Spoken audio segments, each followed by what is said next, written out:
میاں بیوی کے تعلق سے کچھ ایسے مسائل ہیں جن کا جاننا انتہائی ضروری ہے، مگر ہماری اکثریت اس سے لا علم ہے، کیونکہ دینی کتب ہم پڑھتے نہیں اور عالم دین سے پوچھنے میں ہمیں شرم آتی ہے۔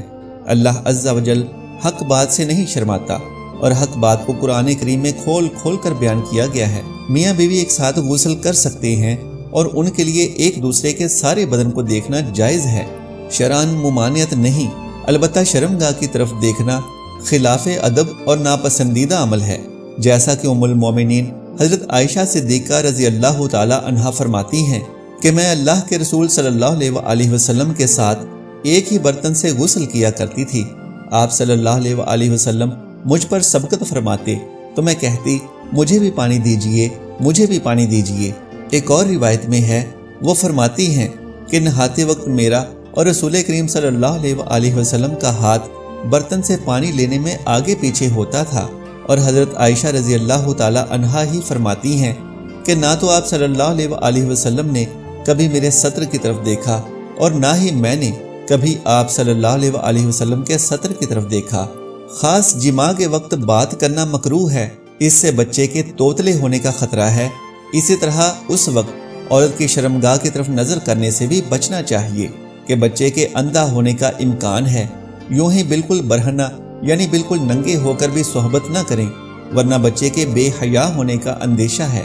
بحوالہ فتاوی رضویہ حضرت عائشہ صدیقہ رضی اللہ تعالی عنہا نے عرض کیا، یا رسول اللہ صلی اللہ علیہ وآلہ وسلم، عورتوں کو تو بہت سا ثواب مل گیا، مردوں کے بارے میں بھی ارشاد فرمائیے۔ یہ سن کر حضور صلی اللہ علیہ وآلہ وسلم مسکرائے اور فرمایا، مرد اپنی عورت کا ہاتھ پکڑ کر مانوس کرتا ہے تو اس کے لیے ایک نیکی لکھ دی جاتی ہے، جو مرد پیار سے اپنی عورت کے گلے میں ہاتھ ڈالتا ہے اس کے حق میں 10 نیکیاں لکھی جاتی ہیں۔ جب وہ عورت سے مباشرت کرتا ہے تو دنیا و ما فیہا سے افضل ہوتا ہے، جب غسل کرتا ہے تو بدن کے جس بال پر سے پانی گزرتا ہے اس کے لیے ہر بال کے بدلے میں ایک نیکی لکھی جاتی ہے، اور ایک گناہ معاف ہو جاتا ہے، اور ایک درجہ بلند کر دیا جاتا ہے، اور غسل کرنے کے عوض میں جو چیز دی جاتی ہے وہ دنیا و ما فیہا سے بہتر ہوتی ہے، اور بے شک اللہ تعالیٰ اس پر فخر کرتا ہے اور فرشتوں سے کہتا ہے کہ میرے بندے کی طرف دیکھو، کیسی سرد رات میں غسل جنابت کے لیے اٹھا ہے، اور وہ اس بات پر یقین رکھتا ہے کہ میں اس کا رب ہوں۔ تم اس بات پر گواہ رہو کہ میں نے اس کو بخش دیا۔ بحوالہ فتاوی رحیمیہ بہترین بیوی وہ ہے جو سونے کے کمرے میں اپنے حسن و جمال اور بستر میں خاوند کے ساتھ خوبصورت طور اتوار سے اپنے پیار کے جادو میں جکڑ لے، دوران صحبت اس کے مقصد پر نگاہ رکھے اور غور کرے کہ اس کا خاوند کیا چاہتا ہے، اور پھر اس کی پسند سے بھی بہتر انداز میں اپنے آپ کو اس کے سپرد کر دے، نرم گفتگو کرے اور اس کی رغبتوں اور چاہتوں کو پورا کرتے ہوئے اسے سیر کر دے۔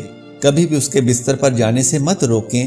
اگر وہ اس کے ساتھ مقاربت کا خواہش مند ہے تو قطعاً نافرمانی نہ کرے، کیونکہ اللہ رب العزت کے ہاں یہ بہت بڑا گناہ ہے۔ جب شوہر بیوی کو اپنا طبعی تقاضا پورا کرنے کے لیے بلائے تو بیوی انکار نہ کرے۔ اس سلسلے میں احادیث مبارکہ میں واضح تعلیمات موجود ہیں۔ چنانچہ ارشاد نبوی صلی اللہ علیہ وآلہ وسلم ہے، جب آدمی اپنی بیوی کو اپنی حاجت پوری کرنے کے لیے بلائے اور بیوی انکار کرے، جس پر شوہر غصہ کی حالت میں رات گزارے، تو صبح تک فرشتے اس عورت پر لعنت بھیجتے رہتے ہیں۔ بروایت مشکات شریف۔ دوسری روایت میں ہے، حضرت طلق بن علی رضی اللہ تعالی عنہ فرماتے ہیں کہ رسول اکرم صلی اللہ علیہ وآلہ وسلم نے فرمایا، جب شوہر اپنی بیوی کو اپنی حاجت پوری کرنے کے لیے بلائے تو وہ اس کے پاس چلی جائے، اگرچہ روٹی پکانے کے لیے تنور پر کھڑی ہو۔ بروایت مشکات شریف۔ حضرت سیدنا عبداللہ ابن مسعود رضی اللہ تعالی عنہ سے ایک شخص نے عرض کیا، میرا جس لڑکی سے نکاح ہوا ہے میرا گمان ہے کہ کہیں وہ مجھے ناپسند نہ کرے۔ آپ رضی اللہ تعالی عنہ نے فرمایا، محبت اللہ تعالیٰ کی طرف سے ہوتی ہے اور نفرت شیطان کی طرف سے، تو ایسا کرو کہ جب تم پہلی بار اس کے پاس جاؤ تو دونوں وضو کرو اور 2 رکعت نماز نفل اس طرح پڑھو کہ تم امام ہو اور وہ تمہاری اقتداء کرے، تو انشاءاللہ تعالی تم اسے محبت اور وفا کرنے والی پاؤ گے۔ بحوالہ غنیۃ الطالبین۔ حضرت عمر رضی اللہ تعالی عنہ کے پاس ایک شخص آیا، گرد و غبار سے اٹا ہوا، بال بکھرے ہوئے، اس کے ساتھ اس کی بیوی بھی تھی، جو کہہ رہی تھی، اے امیر المومنین، میں اس کے لیے نہیں اور نہ ہی یہ میرے لیے ہے۔ آپ رضی اللہ تعالی عنہ نے جان لیا کہ کہ یہ عورت اپنے شوہر سے نفرت کرتی ہے، اس لیے آپ نے شوہر کو حکم دیا کہ وہ غسل کرے اور اپنے سر کے بالوں کو ترشوا لے اور ناخن کتر لے۔ جب شوہر فارغ ہو کر آیا تو آپ نے کہا اب اپنی بیوی کے سامنے جاؤ۔ بیوی نے دیکھا تو دم بخود رہ گئی اور نہ پہچاننے کی وجہ سے پیچھے ہٹنے لگی۔ پھر جب پہچان لیا تو اس کا بوسہ لیا اور اپنے دعوے سے دستبردار ہو گئی۔ حضرت عمر رضی اللہ تعالی عنہ نے فرمایا کہ تمہیں ان کے ساتھ اسی طرح کا برتاؤ کرنا چاہیے۔ اللہ کی قسم انہیں یہ پسند ہے کہ تم ان کے لیے آراستہ پیراستہ رہو، جیسا تم چاہتے ہو کہ وہ تمہارے لیے ہی بنی سنوری رہیں۔ باحوالہ تحفۃ العروس۔ حضرت سیدنا امام غزالی رحمۃ اللہ علیہ فرماتے ہیں جماع یعنی صحبت کرنا جنت کی لذتوں میں سے ایک لذت ہے۔ حضرت سیدنا جنید بغدادی رحمۃ اللہ علیہ فرماتے ہیں انسان کو جماع کی ایسے ہی ضرورت ہے جیسے کہ غذا کی۔ حدیث نبوی صلی اللہ علیہ وآلہ وسلم ہے کہ مرد کا اپنی بیوی کے ساتھ اکٹھے ایک ہی بستر میں سونا افضل ہے، الا یہ کہ کسی ایک کو عذر ہو۔ اس لیے کہ مقصد ہم بستری کرنا نہیں ہے بلکہ مقصد بیوی کے دل کو خوش کرنا ہے۔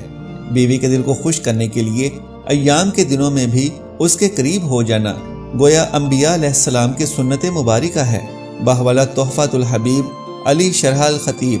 مسند احمد میں ہے سیدنا عبداللہ بن عباس رضی اللہ تعالی عنہ سے روایت ہے کہ نبی کریم صلی اللہ علیہ وآلہ وسلم نے فرمایا جو آدمی اپنی بیوی کے پاس آنے سے پہلے یہ دعا پڑھتا ہے بسم اللہ اللہم جنبنی الشیطان وجنب الشیطان ما رزقتنا، ترجمہ اللہ کے نام کے ساتھ اے اللہ مجھے بھی شیطان سے بچا اور اس اولاد کو بھی شیطان سے محفوظ رکھ جو تو مجھے عطا کرے۔ اگر میاں بیوی کے اس تعلق میں اولاد کا فیصلہ کر دیا گیا تو شیطان کبھی بھی اس کو نقصان نہیں پہنچا سکے گا۔ فقہا نے فرمایا ہے کہ شوہر اپنی بیوی کی مرضی کے بغیر زیادہ سے زیادہ 4 ماہ کی مدت تک اس سے دور رہ سکتا ہے۔ امام جلال الدین سیوطی رحمۃ اللہ علیہ نے حضرت عمر رضی اللہ تعالیٰ عنہ کے حوالے سے یہ بیان کیا ہے کہ آپ رات کے وقت گشت کر رہے تھے تو ایک گھر سے ایک عورت کی آواز آ رہی تھی اور وہ کچھ اشعار پڑھ رہی تھی۔ اشعار کا مفہوم یہ تھا کہ اس کا شوہر گھر سے کہیں دور چلا گیا تھا اور وہ اس کے فراق میں غمزدہ تھی۔ سیدنا عمر فاروق رضی اللہ تعالیٰ عنہ گھر آئے اور اپنی زوجہ سے دریافت کیا کہ شادی شدہ عورت اپنے شوہر کے بغیر کتنی مدت تک صبر کر سکتی ہے، تو زوجہ نے جواب دیا کہ 3 سے 4 ماہ۔ اس پر آپ رضی اللہ تعالیٰ عنہ نے حکم جاری کر دیا کہ ہر فوجی کو 3 سے 4 ماہ کے بعد ضرور چھٹی دی جائے تاکہ ہر فوجی اپنی بیوی کا حق ادا کر سکے۔ باحوالہ تاریخ الخلفاء۔ اللہ تعالیٰ ہمیں نیکی کی باتوں کو سمجھنے اور ان پر عمل کرنے کی توفیق عطا فرمائے اور میرا سنانا اور آپ کا سننا قبول فرمائے، آمین۔ ناظرین، اگر میری آج کی یہ معلوماتی ویڈیو آپ کو پسند آ جائے تو برائے مہربانی اس ویڈیو کو لائک اور شیئر کر دیجئے اور میرے اسلامی و اصلاحی چینل کو سبسکرائب کر لیجئے۔ جزاک اللہ خیرا کثیرا۔ اللہ ہم سب کا حامی و ناصر ہو۔